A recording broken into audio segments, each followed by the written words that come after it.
Hello fellow Mennonites, this is Michael, vlogging from Sweden again, and I want to talk about how to overcome structural sin with compassion.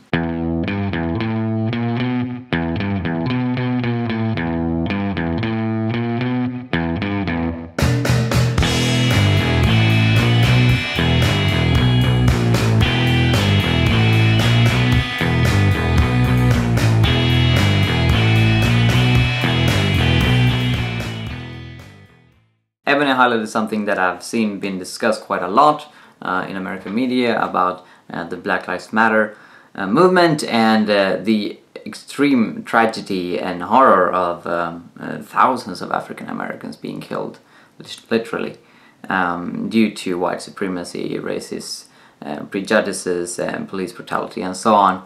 And she went on talking about the problem with structural sin and how to overcome this. And then Steve Kimes talked about loving until it hurts, shared about his friend who's passed away, and how Christians aren't just called to be theoretical theologians, we are called to be friends and brothers and sisters who love other people, especially those in need. Both of these videos resonated with me due to my involvement here in Sweden with activism for the rights of immigrants and refugees.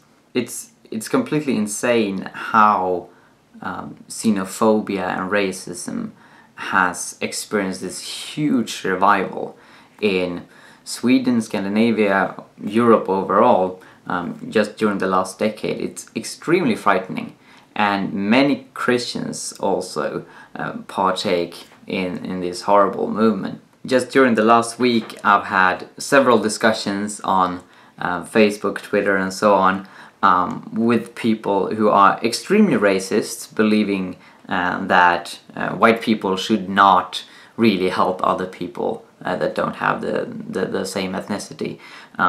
People who have no problem with deporting refugees back to war. People who are genuinely upset of poor beggars coming from Eastern Europe to Sweden just to, beg for their spare change and want to deport them immediately.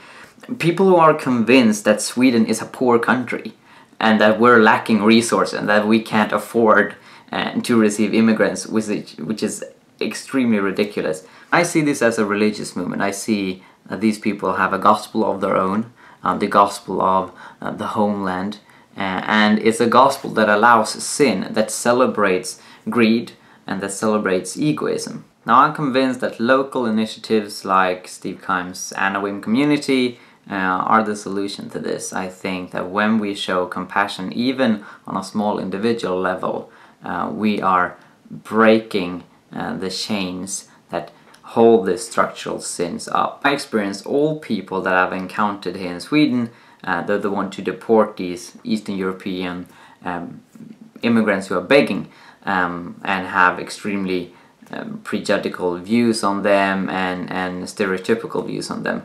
They do not know any single one of these people. They haven't talked very much to them, and they don't have a relationship with them. Basically, this is just rooted in a lack of compassion, and that's not very strange, really.